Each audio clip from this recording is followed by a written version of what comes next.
And welcome to today's webinar for the love of water, appropriately named for St. Valentine's Day. So happy Valentine's Day.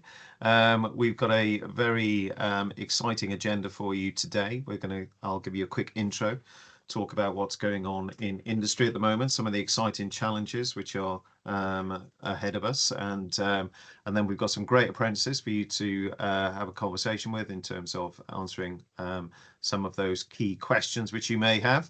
And then I'll round it up at the end. The whole thing should take around an hour, so I promised to have you out of here by 11:30. So if we can just move on through the slides, please.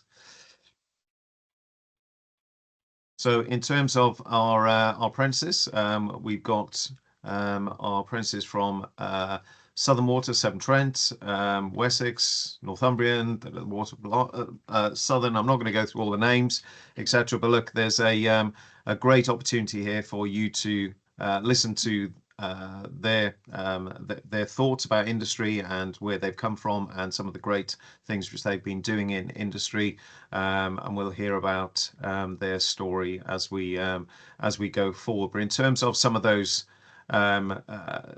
challenges, I guess, which we've got in industry at the moment, we know that we have a significant investment in the infrastructure over the next 5 years, just over £100 billion, meaning that there is going to be a significant uplift in terms of the requirements for new people coming into industry, and the exciting roles which are out there are hugely varied, right from technicians right the way up to graduates, etc. But really our focus for today is looking at what those apprenticeship roles are. So if we just move on through the slides.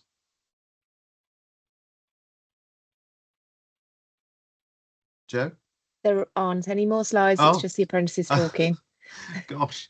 Okay, so let me just peel back on that then. So some of the challenges which we have at the moment going forward are right the way from the regulatory side of things, right the way up to some of the investment challenges. So when I talk about some of the opportunities which we have, it's some of those are associated with achieving that transition to net zero, but also we have the challenges around mitigating the risk of climate change. So some of the things which you've seen in the papers or in perhaps the news around some of the geopolitical issues with regards to security of supply on the energy side, some of the things which you would have seen around making sure that we have clean drinking water delivered to everybody's homes.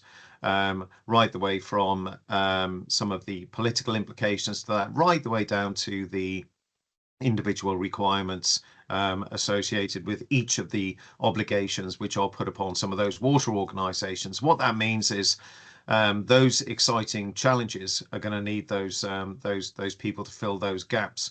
So some of the numbers which we talk about quite often in the water industry are they're significant in terms of what that means around the people that we need, and perhaps the implications on the skills that we're bringing through, and some of those challenges and the courses which you can look at for apprenticeship programs are hugely varied, and that includes across the devolved administrations as well. Some of the new people which we got coming through, so we're looking at around 4,000 new apprenticeships and 30,000 new jobs, so it's about a 50% increase associated with those roles. So therefore, when we think about what the infrastructure of the UK looks like at the moment on those jobs and on those on the market which we have at the moment, then that's going to be significantly different to what it looks like at the moment. So therefore, my message is, yes, there are changes which are coming, but we can't do them with the workforce that we have at the moment. There are other industries which are competing for the same types of skills.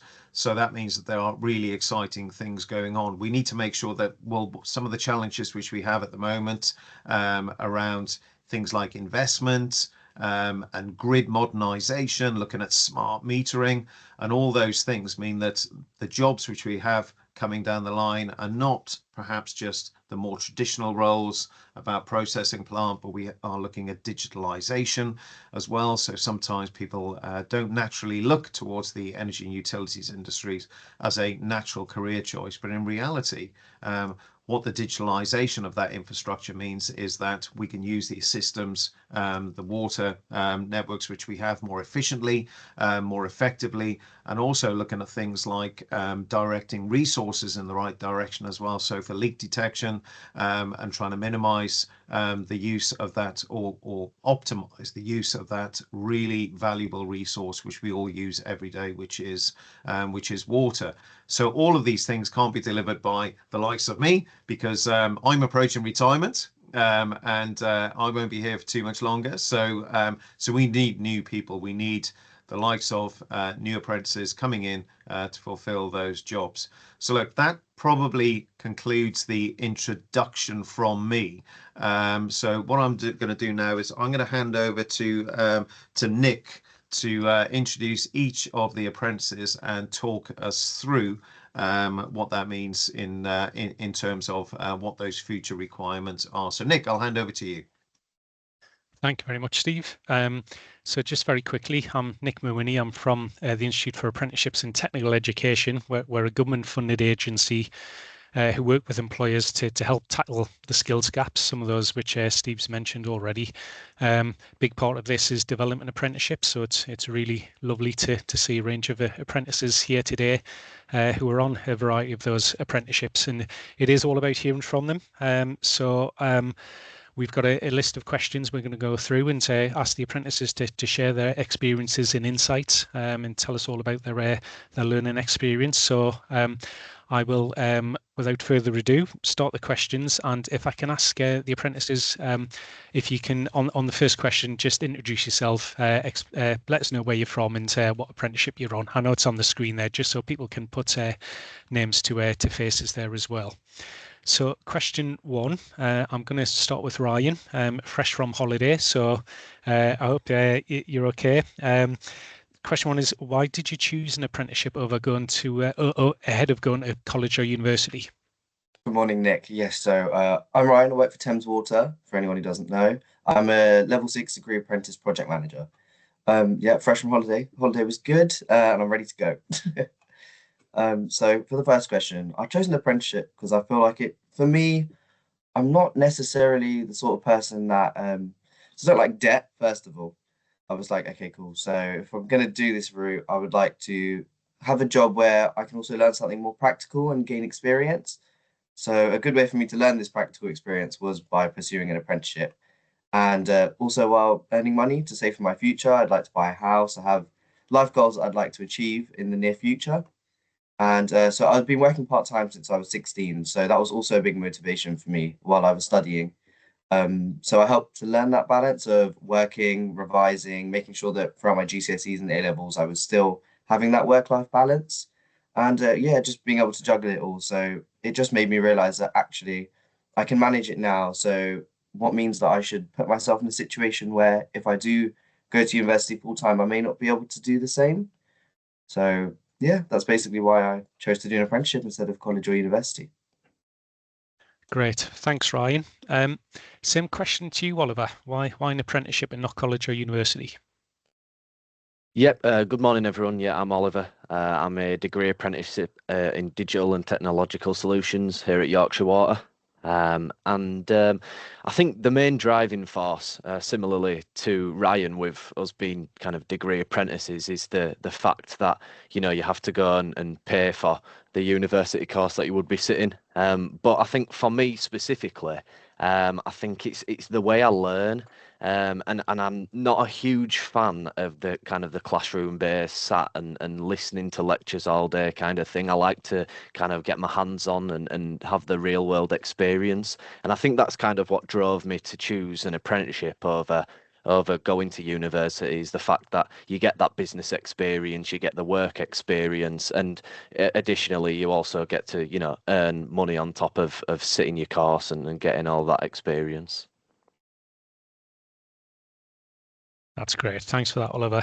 Emma, what about your insights there? Hi, I'm Emma. I'm a process water engineer from Yorkshire Water, and I chose an apprentice because I personally didn't want to be stuck in a classroom for the next few years of my life. I learn best like on my feet, similar to Oliver, so this job was perfect for me. Also, the experience I gain while being an apprentice, I gain exposure to the company, so I learn what the company's values are, how a company works, and it also has an opportunity to work my way up in the future if I want to. So yeah, thank you. That's great, Emma. Some common themes coming through here. Dan, what about yourself? Hi, I'm Dan. I'm doing a level 4 data analyst apprenticeship with Southern Water. And I've actually been to university already before starting my apprenticeship. So I've been through that college and university route. And I've got a bachelor's degree. So I've kind of been both sides of the fences, and I can really see the differences. An apprenticeship is really hands-on, and it suits my style of learning personally a lot better than the university did. I can put what I'm learning into practice instead of studying endless hours of theory. An apprenticeship will also provide you with industry experience, which is growing more and more important. And while you may be able to gain some at university, it almost certainly won't be as much or as valuable as what you can expect from an apprenticeship. That's really useful, Dan, especially as you've done both, and you can provide that contrast. Annalise, what are your thoughts? Good morning, I'm Annalise. I am a level 6 environmental practitioner degree apprentice from South East Water, based up in North Kent. But yeah, I chose to do an apprenticeship because I wanted to start a career rather than just having another odd job. So I was looking for apprentices before COVID, but that kind of changed everything. I just had to work the odd job because nothing was available. But having an apprenticeship is just really helpful because you have a really good balance of work and study. I've got like an equal balance of responsibility and freedom, which suits my busy lifestyle. Our apprenticeship is really good as well because we have a good variety of things we do day to day. So I'm not just stuck in an office 24/7. I'm out and about on the field as well, which is just a great variety, keeps the days different and interesting. And yeah, it's just a more fun route than just normal 24/7 study, really. Great, thanks, Annalise. Sonny, over to you next. Why did you choose an apprenticeship instead of college? Hi, morning all. I'm Sonny. I'm a strategy analyst apprentice at National Water. It's not my first apprenticeship. It's my third, I guess, or second in tech and data.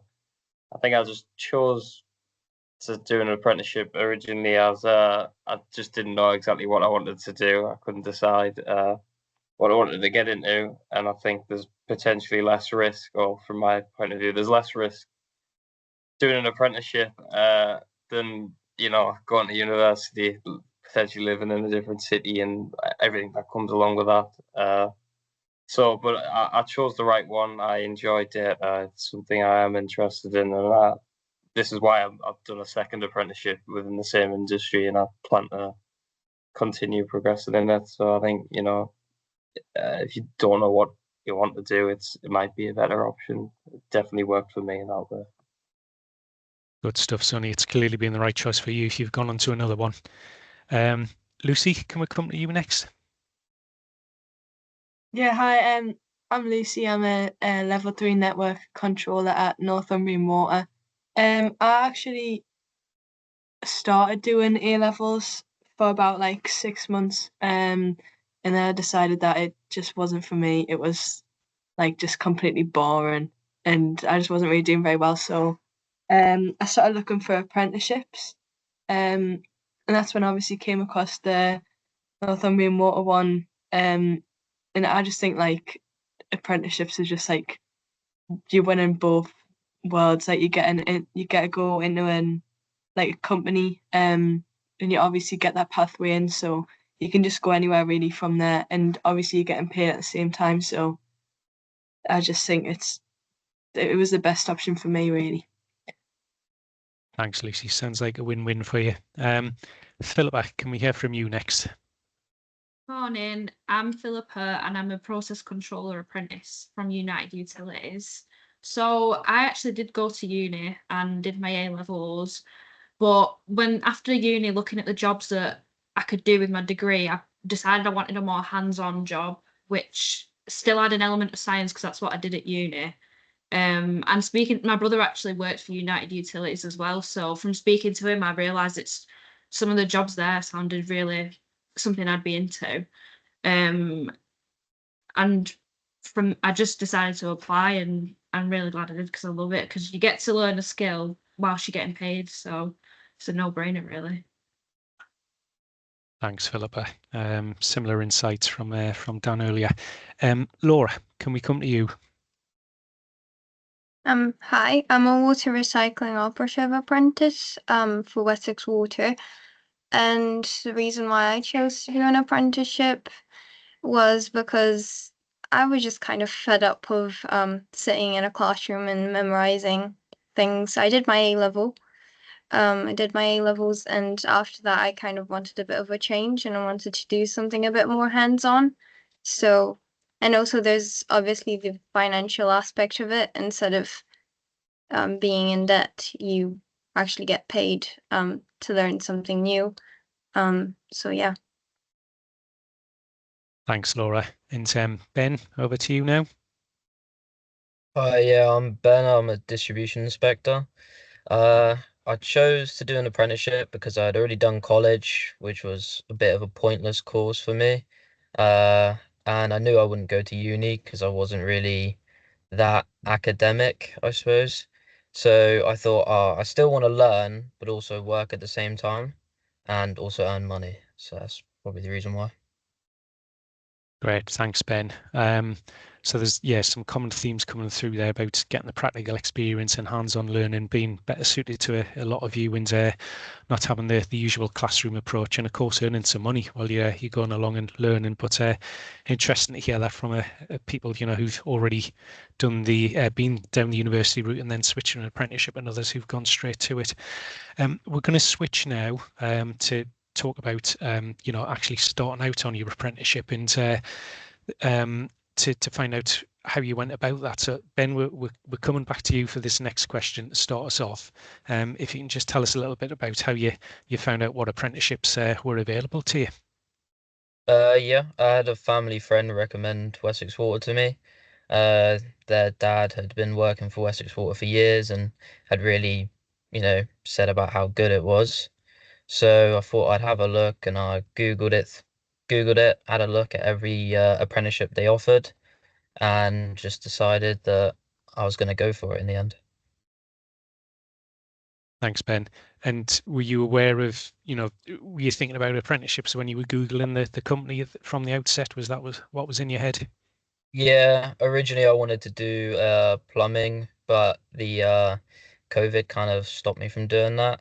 And then after a few years, I realized plumbing wasn't for me, and I thought, I'll go for Wessex Water because I've heard such good things. Nice. Thanks, Ben. Ryan, you next. How did you find out what apprenticeships were available? So long story, it was my uncle who was saying, like, why don't you look at looking through the apprenticeship sort of route? So he got me looking when I was about 17, just cycling through, having a look. And I don't know, really just kind of typed it in online, had a look around. I figured out what I wanted to do by going through different job descriptions because I was still a bit unsettled on the fact of what I wanted to choose. I was undecided. And then, then I was going through, I looked at originally quantity surveying and project management. So those are my two sort of options. But looking into what project management could give me as an outcome at the end, it was a wider variety of different sectors I could go into. So so really just looking around and seeing what's best interested to me and what suited my character and the type of person I am. So yeah. I'm really pleased to hear the family stepping in for you and Ben and getting you on the right track. Oliver, what about yourself? So I guess originally I'd done an apprenticeship in a previous industry, which was a level 3, so A level apprenticeship, and I'd passed that, and I was working kind of full time, and I felt I was in a little rut. And similarly to Ben and Ryan, I had a family friend reach out and make me aware of apprenticeship opportunities within the business. And I decided, I wanted a challenge. I wanted to kind of push myself and go beyond what I thought I was capable of. And the degree apprenticeship seemed like the perfect opportunity. Because in the end, I get the degree. I've got 3 years of business experience, and it sets you in good stead. Thanks, Oliver. Emma, what about yourself? So at the time when I was looking for apprenticeships, I was working as a barista, but I was actively looking on LinkedIn, and I have a few family members that work for Yorkshire Water, and they've got quite a good career. So I thought I'd apply for this apprenticeship, and yeah, here we are. So Great, thanks, Emma. Dan, your thoughts? Yeah, I stumbled across my apprenticeship on LinkedIn as well. I was looking for careers in the data space, but I'd never really considered apprenticeships before until I saw it. Yeah, so I like Ryan said, I just Googled it. It didn't, wasn't that much effort to try and, to see what apprenticeships were available to me. But there are so many. There's such a wide range, and all through multiple providers as well. So events like this one are great as well to raise awareness. So just, if you're interested, just give it a little Google and see what's out there, I suppose. Were you pretty clear which one you wanted to do, or were you really sort of searching and trying to fathom out which one was a good fit? Yeah, so I wanted to do something to do with data, and then I saw that apprenticeships were an option, and I kind of thought, well, I'm interested in the environment, I'm interested in data. So there's a few that interested me, but I think obviously my data analysis one was the best fit for me. Thanks. Annalise, over to you. So I kind of started off looking at apprenticeships because I had no idea what I wanted to do after finishing A levels. And I didn't want to commit to like a 3, 4, 5 year long degree without knowing that is this something I actually want to do. So I just worked the odd job, but while I was working these odd jobs, I was always looking at Indeed, and I was also looking at the government Find an Apprenticeship website. That was really helpful because that had like proper apprenticeships where they will support you with your education. And I knew I wanted to do something outdoorsy or animal based, but again, I wasn't too sure what I fancied. I did apply for a business analyst role as well, but I thought that's not for me.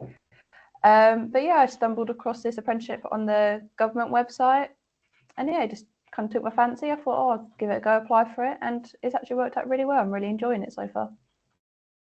Brilliant, glad to hear it, and I'm pleased you mentioned the Find an Apprenticeship service. It's good to get that on the radar. Sonny, over to you. Yeah, the first one I think I just found through the general looking for a job kind of route. I don't know what website it would have been now, but there's loads of filters you can put on any of these job websites, LinkedIn or whatever, to look for just apprenticeships. But the current role I'm in now, I found through a Facebook advertisement to go into like some kind of, I think it was like a careers event at Sunderland University. I happened to just go along and see Northumberland Water advertising for apprentices there. So, maybe the algorithm will pick you up at the right time sometimes, even though, Facebook might not be the most helpful place most of the time. It definitely helped me at that one. So, yeah. Great. I'm glad to see there are 1 or 2 useful adverts on there then, if it's got you into what you wanted to do. Lucy, what about yourself? How did you find out what apprenticeships were available? Yeah, so similar Annalise, I found mine on the government website as well. I was like just looking for apprenticeships. I didn't really know, like I knew I wanted to go into something like about engineering, but it was like that. Obviously, that's a really broad topic. So I just sort of applied for quite a few, and obviously this one was like one of the top ones that I wanted though, because obviously it's a good business and got good prospects and everything. So yeah. Thanks, Lucy. You landed the right one then. Good for you. Philippa, what about you? So as I mentioned before, my brother's also an apprentice, so I actually heard about it from him. But from there, I signed up for alerts on the actual United Utilities website. And as soon as vacancies came up, I was reading the job descriptions and seeing if I fancied any of them. And obviously, I've chose the right one because I love it now. So, yeah. Great, well done. Laura, over to you. Hi. So I thought at first that I was gonna do uni, but I did a week-long apprenticeship with Wessex Water, and after that there was an option to sort of sign up for an apprenticeships fair to just sort of see what was available, and I thought I haven't got anything to lose, you know, why not? And yeah, I went, and it all sounded quite interesting, so I applied for a few apprenticeships, and then I ended up with this one, and I'm quite happy now, so I'm glad I didn't go to uni. Good, a wise choice for you. Thanks very much for all those responses on that. I'm going to skip a few questions because we've touched on some of those areas already in some of the answers that we've had, and I'm conscious of time. So over to what we had as question 5 on our list. And Rose, we've got you down first to answer this one. I think this would be really interesting to hear from you all on this. If you could give one tip in gaining an apprenticeship, or if you're coming to the end of yours and preparing for that, what would it be? So, Rose, have you got any tips for us, please?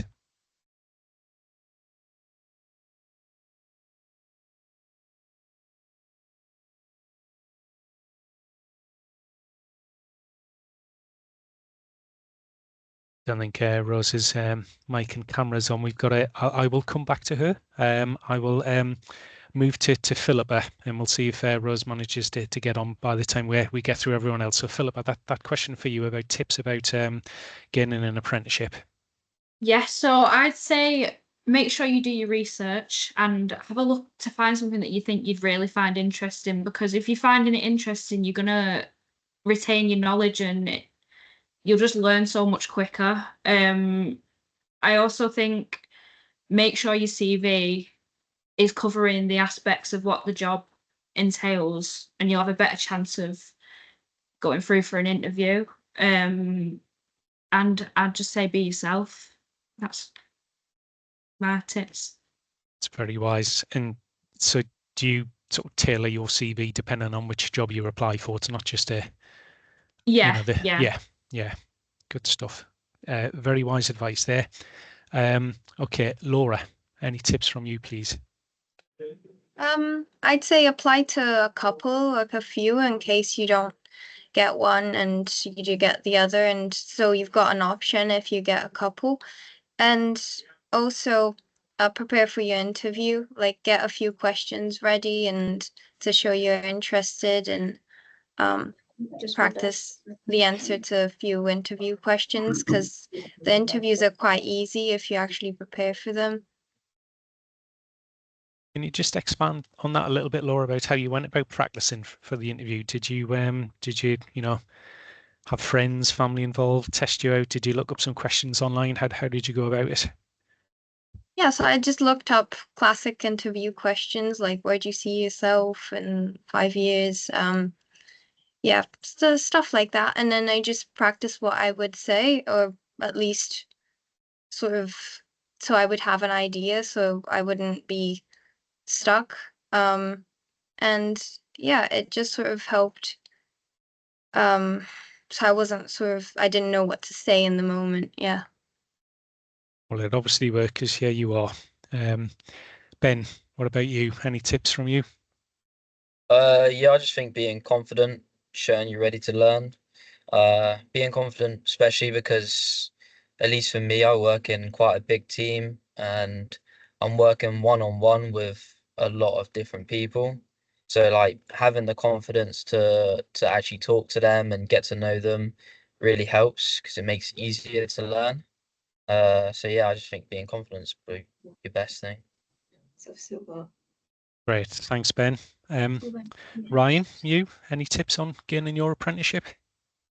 My tip would be just to be true to yourself and do something that you want to do and that you're interested in, because you need to be happy with the decision you're going to make in order to be able to have enough willpower to get through it. And because it can be tough, it does get tough sometimes. You're overloaded with work.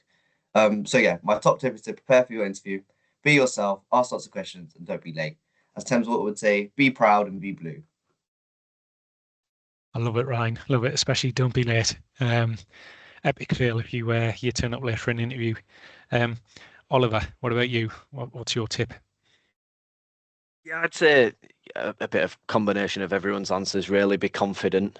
Make sure it's what you want to do. But ultimately, I think just go for it. You know, say if you go and do the interview and you might not, get the role, it's all experience. And it'll stand you in good stead for the next interview you go into. And yeah, just be confident in yourself and your abilities and what you know. And ultimately you'll find something that's suited for you. Absolutely right. As you go through your career, there'll always be some that you don't land in. It's good practice for the next one. Yeah. Emma, have you got any tips for us? So I'd say be confident and motivated, and if a job ever turns you down, don't let it ruin your confidence, because when one door closes, another one opens. That'll be my top tip. Yeah, thanks, Emma. Very wise. And I think, linked to that is also, it's always wise to get some feedback if you don't get one interview. Ask for some feedback and give you some areas to improve on. Dan, have you got any thoughts for us? Yes, sorry, couldn't unmute them. One top tip from me, I would say, is to pick a subject that you're actually interested in, and then research and prepare according to that. I personally love the environment, and data analytics fits in well with my academic experience. So my apprenticeship for me was a no-brainer, but you need to make sure that the apprenticeship provider or employer know that too. So make sure you research the company, make notes, and also think of some questions that you'd like to ask too, because at the end of the day, they are going to be kind of looking at you, but it's also a chance for you to get to know them and decide if it's actually something that you're going to want to do. Yeah, that's great. Looking at it from your side as well, and does it look like a good match for you? Annalise, your thoughts, please. So my kind of one top tip would just be yourself and be confident in yourself. Because I find in interviews you really need to sell yourself and how you will be valuable to the team. Because apprenticeships, they are like good ones are few and far between, so they are quite hard getting into, and they do have quite a few people applying. So if you sell yourself and make sure that you prove that you will be an asset to the team, that really, really helps. Great, thanks, Annalise. And Sonny, what are your thoughts on this? Any advice for us? Load your CV with everything and anything that you've done in the past. I think that's what I did. Just literally, if you've done 3 hours of a course and just maybe over exaggerate, make it seem like be confident in your skills. But put soft skills on as well. I think soft skills can also just show out your dedication to if you've run a marathon before. So some of that requires additional skills. That kind of thing can also excel, what kind of person you are and how much dedication and motivation you might have towards the organization. That's great, Sonny. Yeah, you've got to sell yourself, haven't you? And also, yeah, some of the broader activities you've got point to other skills and attributes you've got that you might not have displayed at work yet. Lucy, over to you. Any advice for us? Yeah, just like everyone else has said, I'd just say be confident. I was only 16 when I applied for my apprenticeship, and everyone else when I was in the interview was in their late 20s. So I was quite far behind them in the sort of experience field. I just come fresh out of school, so I hardly had anything on my back. So yeah, I just say just be confident and I'm sure it'll work out. Thanks, Lucy. Well done you for getting through that field. Great answers there from everyone. Clearly some themes around, being confident, doing your research, preparing your CV and getting yourself prepared for the interview. But also what was interesting coming through about, being yourself, being true to yourself, and make sure it's something you've got an interest in, because I think it does come across if otherwise. I didn't. Is Rose with us now? Rose, have you managed to log on? I'm not sure. I'm not sure if you can hear me or not. I can. Yes, we've got you now. Yeah. So apologies. We're having brilliant. some technical difficulties here. We keep dropping out of the intranet here at Severn Trent. Right. But no, just a quick introduction to myself. So, my name's Rose, and I'm working for Severn Trent. So slightly different journey to everyone else. I started my career at Severn Trent and then found out that as part of the role there was an opportunity to also do an apprenticeship. So slightly different journey for me, but I found the experience completely invaluable so far in terms of the learning opportunity it's provided me alongside the practical day-to-day working, as all the guys have said like so eloquently today so far. Thanks, Rose. And yeah, it is interesting that you were already employed there. Did your boss encourage you to do the apprenticeship, or was it you that was interested in pushing them? How did it come about? Yeah, so similar to like Daniel and Philippa, I actually did a degree first, and then through kind of COVID, ended up needing to kind of find something else to do. So I was looking for a new opportunity anyway. I knew people that already worked for Severn Trent, so when I kind of got my kind of foot in the door there, I was looking for new opportunities, and then found out that part of this role involved the MVQ and the apprenticeship.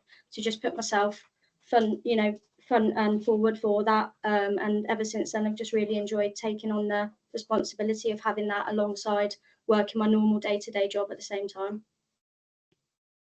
Great, thanks, Rose. Okay, we're going to shift now. We've talked about sort of finding your apprenticeship and tips for that, but really interested now to hear from you just about more the day-to-day stuff and how you're finding your job. So, Lucy, if we start with you, if you just tell us what a normal working week looks like for you. Yeah, so obviously I have got an office job, so I usually just come in every day like half an hour early so I can join the morning meeting where we do an overview of all of the like stocks and everything we've got in the base. So yeah, my working week I usually spend 2 days on my like college work and my studies, and then the rest of the time I'm learning my job, because I don't like in my job I didn't have a course, because it was quite a specific field, so I had to choose a data analysis course instead. So yeah, I just spent two days of the week doing that. And you find that balance works okay for you? Yeah, it's good. It's not too much. It's like just perfect. Right, great, good stuff. And Rose, back to you. What does your week look like? Yeah, so I work a kind of normal shift pattern Monday to Friday, and then also with my job as well, I'm on call. So as part of that, I have to be available through the night if we were to have any kind of emergencies or alarms to respond to. So with the apprenticeship, for me, it works slightly differently, where I attend our apprenticeship academy once a month. So for once a month, I do kind of 3 full days at the academy, and then it's up to myself to kind of ensure I have enough time to then do kind of all the relevant assignment work and exam preparation around that. But we're fortunate enough here that our academy leads and teachers communicate really effectively with our managers, so we're able to kind of plan that time. So if I have a month where I need a bit more time, I'm allowed that. If I have a month where I'm kind of up to date, then my focus will be first and foremost on my work. Thanks, Jade. And yeah, you've highlighted a really important point about the people who are doing the teaching are aligned with the people you're actually doing the day job with as well. Really important. Philippa, what about you? What does your week look like? So currently I'm on site Monday to Friday. But in my first year I did 1 week of every month at college, where we were learning the like knowledge side of the job, and I think that really helped because now I'm actually working on site, I can put that knowledge and actually see it instead of just it being theory. But normally a normal week's just, it's completely different every day. But it's normally water sampling, maintaining assets, liaising with the team and contractors. But I've got a really good team, so that really helps. Great. It keeps it interesting when you've got a bit of variety, and it's Yeah, interesting, you know, definitely. doing some of that learning up front to put you in a good position when it comes to applying the skills. Great. Laura, what about you? What does your week look like? Monday to Friday, I'm on site, just sort of doing normal site tasks. If I've got any spare time, I might do some work for like assignments that I'm set, or work on my portfolio. And then some days I may have training, and that might be sort of with external companies, or that might be with usually it's with the actual academy. So instead of a college that's tied to the apprenticeship, it's delivered by Wessex Water. So I go to the academy and attend training on some days. Otherwise I'm on site. So it sounds quite varied for you. Yeah. And Ben, what about you? Yeah, my day-to-day is normally just turning up to the office, going through emails and checking what's been going on through the night. And then I'd normally go out with my mentor and we'd just go check on the different gangs that are doing jobs like digging out mains and stuff. Check some reservoirs as well. Just kind of we're more reactive with our work. So if nothing's going on, it's more about uh, writing stuff up and checking our emails and make sure everything is being communicated properly. And then I also go to the YTL Academy twice a month, as well as doing extra courses like Cat and Jenny and signage for roadworks as well. Yeah, so again, quite varied for you. And does the balance of the doing, you know, getting some of the learning alongside doing the work sit okay with you? Yeah, because normally I have less emails than my mentor. I'll have a bit more time to just go through what I'm doing for the academy, so I can carry that on whilst he does what he needs to. Yeah, grand. Thanks, Ben. Ryan, what about yourself? So mine's a little bit similar to Philippa's in the sense of different days can vary. So on the basis of a normal week, so the only thing that's kind of structured will be the Tuesday that I'm at university, and the Wednesday I tend to go to site, Wednesday or Friday. It's dependent on when my manager's going in as well.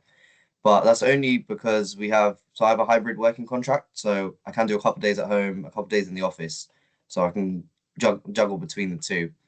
But yeah, so on the sites we normally have different site activities. So say one morning I wake up and I've got an email saying that something's happened. We've had a major incident as such, and that'll be my whole day. That whole day is written off for anything else, and we need to just go in and find out what's happened, get the risk review done, and basically as to how to mitigate it from happening again, and find out what's the cause, who's at fault, whether any processes were not followed, and then go through those with the contractor really. So I'm on a few different sites at the moment, and they're all kind of getting through the startup stage. So I've been through the process of the ones that are in construction. So now it's more of the technicality of getting them started, getting the funding released.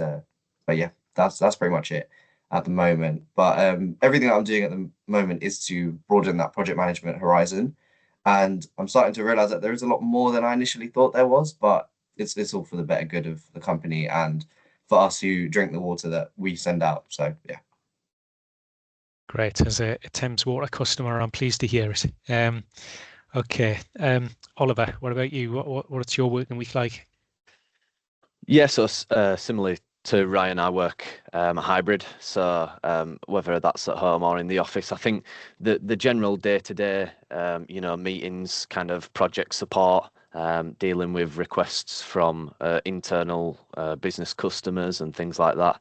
But it can really vary. You know, I could have a few smaller requests or one massive request.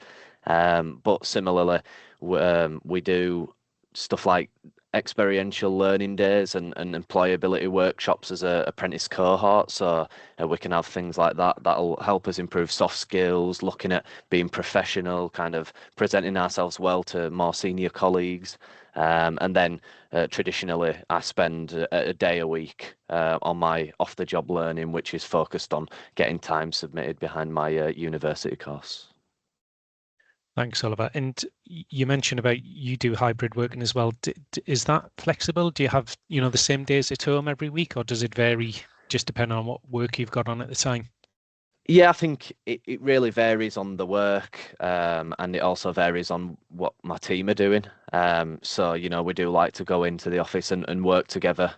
So we do coordinate kind of days where we can go in, but it really varies. And I think the great thing about Yorkshire Water is they're very flexible and they're not too kind of pushy about it. So it's really up to you where you want to work, whether that's at home or in the office.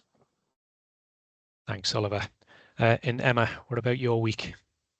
So most of the day, like I'm on my feet, but we treat 4 different sites. I'm working with different people every day. So each person's teaching me something different because my site has different chemicals, whether that's or clarifiers. So yeah, we treat water differently, but it's good because no day is the same. So every day I'm learning something, which is good for me as an apprentice because I can use that learning in my theory side for my portfolio or my off the job hours. So yeah, that's my week really. It's very different every day. Great, thanks, Emma. Dan, your week? Yeah, my week is much the same as many of the other apprentices here. It's hybrid, so I can work at home or in the office or wherever has internet, wherever I like. I've got kind of a desk job as well. So every week we have a couple of team meetings, you know, just to kind of see who's working on what, you know, if there's any help that we need. And then after that, it's kind of, I've got my own individual projects that I work on. Each one will provide actual real value to the business as well. And they've all been thought out and structured in a way that I can move forward at a steady pace, which is really good because at the end of the day, I'm an apprentice, so I'm learning. So it's good to have that support from the business too. And then on a Friday, I have that 20%, which is cut out for just the pure apprenticeship stuff. So it's all coursework and learning, writing essays about what I've learned, reflections, stuff like that. So we're eating into your learning time right now. Sorry about that. Hope you're not going to have to put in a few extra hours tonight. All right. Good. Annalise, what's your week like? So my working week is very varied because I have quite a reactive role. I usually spend about a day or two at Brighton University for my degree, so that might be doing labs, that might be just attending lectures, catching up, starting a bit of coursework. The other days are split between office work, site visits, and working from home. So I'm meant to be in the office Tuesdays and Thursdays. All the other days are kind of for going out on site or working from home, depending on what I've got on. So when I could be out and about, I could be supervising repair works to ensure that our contractors don't do any environmental harm. So this could be making sure they don't harm any tree roots, they don't affect any protected species, make sure that no kind of pollution is entering any watercourses. So that's normally what I do when I'm on site. I am in training to have some protected species licenses so I can handle these European protected species, which is a great benefit of the apprenticeship. When I'm doing office work, it normally consists of me answering the environment team mailbox, so I've got full responsibility of that at the moment. So we get hundreds of environmental queries coming through, where they've been flagged on software or just through concerns of other members of the business saying that, oh, we've got an environmental issue here, can you look into it? I'm the person that looks into it. So I provide support and guidance on these different approaches to these mainly repair and bursts. But yeah, I go out and attend these bursts quite frequently, just providing guidance. And I also have to talk to councils, the EA, landowners, Natural England and Historic England quite a bit. So I'm just kind of like the middleman, just to make sure everything gets sorted. But being in a water company, nothing ever goes smooth sailing, and there's always something new and different to do. Keeps you on your toes. But your site work sounds fascinating. Sounds great. Sonny, what about you? What's your working week like normally? Hi, yeah, mine's similar to most people here. I work in office Tuesday, Thursdays, and then try and I'm at home the rest, and usually prioritize apprenticeship work when I've got some due, and when it is due, I prefer to do that usually from home days because you just seem to have less distractions sometimes. Yeah, pretty. I guess it sounds easy, people study from home. It's hated among people in office, I guess now. But yeah, that's pretty standard. We work on a few projects, data sharing with different organisations to help customers who are less fortunate and stuff. And that's usually what I'm doing day to day. Catch up on project meetings and stuff, and then apprenticeship stuff when it is due. That's mainly it. Thanks, Sonny. You're one of a few people who've mentioned hybrid work, and it's good to see you're able to do that as part of the apprenticeship as well. I'm conscious of time. We haven't got very long left. There's another question I want to go through. It will have to rattle through very quickly. If you can, when I call you out, just very quickly, just flag the main technical or personal skills you think you've gained in your apprenticeship. Just give us a couple of bullets, a couple of quick highlights. Sonny, if I can come back to you first on that one, the main skills you think you've picked up.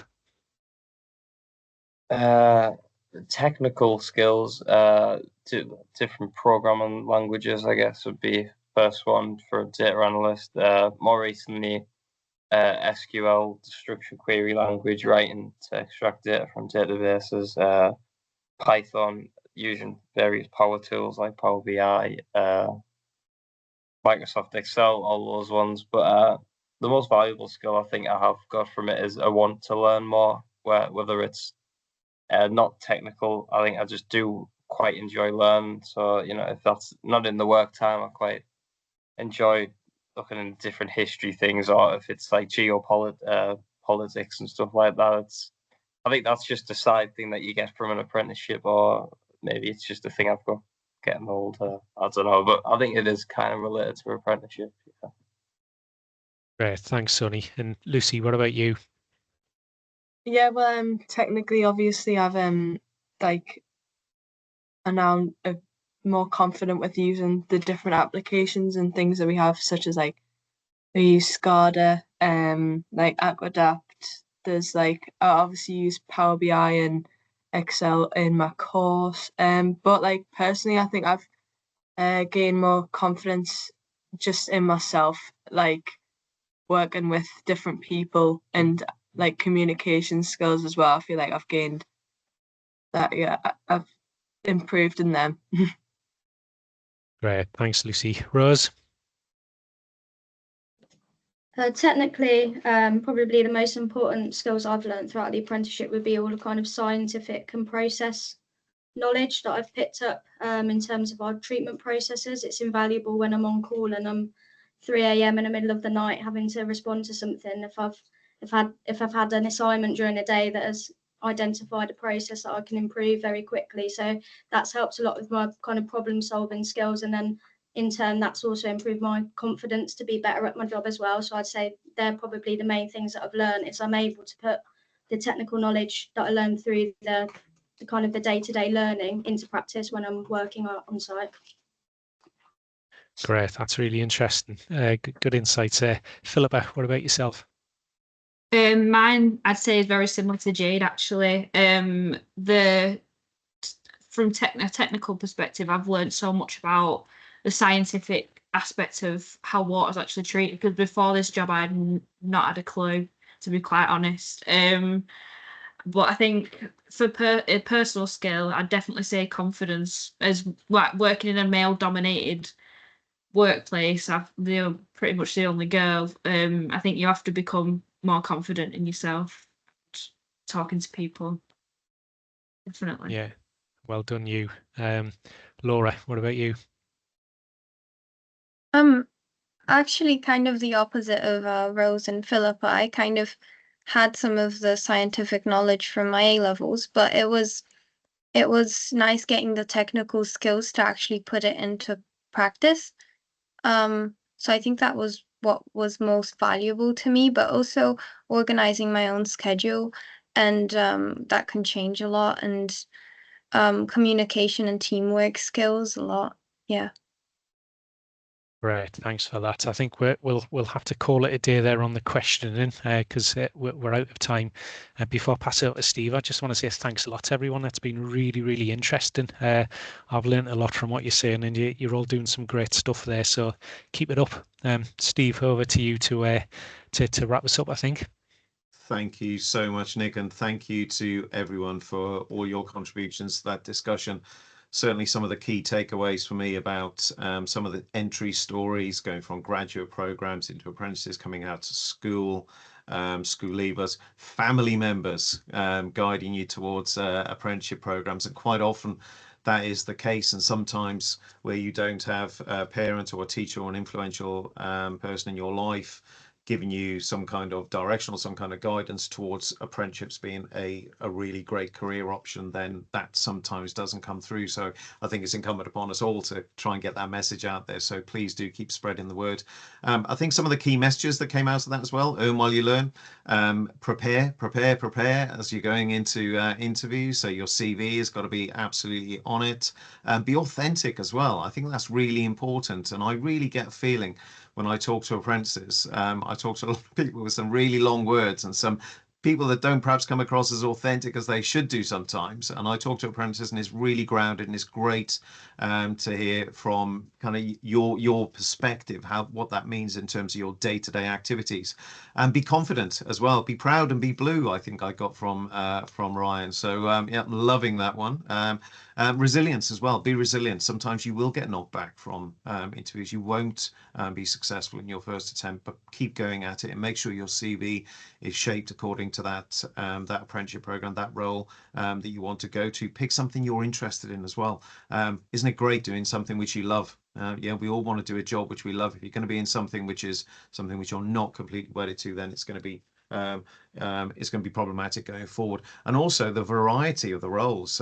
Great to see people talking about the level of work which they're doing and juggling their coursework as well as their day-to-day activity and some of the real great learnings which have gone on. So really, really interesting. Thanks very much for that. So again, thanks to apprentices, thanks to Nick for fielding those questions. But what I wanted to do just before we finish, I just wanted to share a little bit of information, with you with regards to some of those key figures which I talked about at the end. And really the thing which I kind of is perhaps more important on this screen is the types of occupations which are going to be required in the future going forward. So looking at science, research, engineering, technology, business, public services, associate professionals, skilled metal, electrical, electronic trades, as well as the interdependency there with all the digital elements which come in through these programs. But look at some of those numbers there. Now this is right the way across energy and utilities, bear in mind. So you do have water, power, gas, and waste and recycling in there. But look, that number, 312,000 new people required in the sector by 2030. So if we're going to deliver that transition to net zero, mitigate the risk of climate change, and the investment which I talked to you about, £105 billion spent in the water infrastructure over the next 5 years, we're going to need more people. We're going to need apprentices. We're going to need graduates. But look at the amount of people, 52% or 162,000 people in the sector as a whole will be required at that RQF level 3 or below. So therefore those entry level roles coming in at those in those absolutely critical jobs which you've got going forward. So look, I'll stop sharing that there, but I just wanted to put that out there just to make sure that kind of message lands. I think it's really, really important. So great story. So Joanne's just going to pop up some of those logos again for us and some of the names of the people which contributed to the conversation today. Thank you so much to that. But where do you go from here? What's the action which I would ask of you from here? Well, look, I would encourage you to go and take a look at the energy and utilities careers and jobs website. Hopefully we should have a logo. Joe, do you want to flash on to the next slide? That QR code will take you to the Energy and Utility Careers and Jobs website. On there, you'll find many stories from apprentices. You'll also find information about the individual industries. Some of the organisations which you've heard from are on there as well, telling some great stories, and also highlighting what the actual jobs are which are up there at the moment. Now, I would say that with this being Apprenticeship Week, it's great to have this drive on, but these roles are coming up regularly and often, but there are timelines associated with some of the applications which are out there at the moment. So please do go and take a look at this website and other resources which are out there as well, to try and get your career on track and get into those apprenticeship programs which will support us in that transition to net zero and mitigating the risk of climate change. So look, that's it from me. I am 1 minute over. Gosh, I've blown the timescales, but thank you so much to everyone again for joining us, and hopefully you found this of value. This will be recorded and we will be putting it out on social media as well. So thank you very much to everyone, and thank you for all your support. Thank you. Bye bye.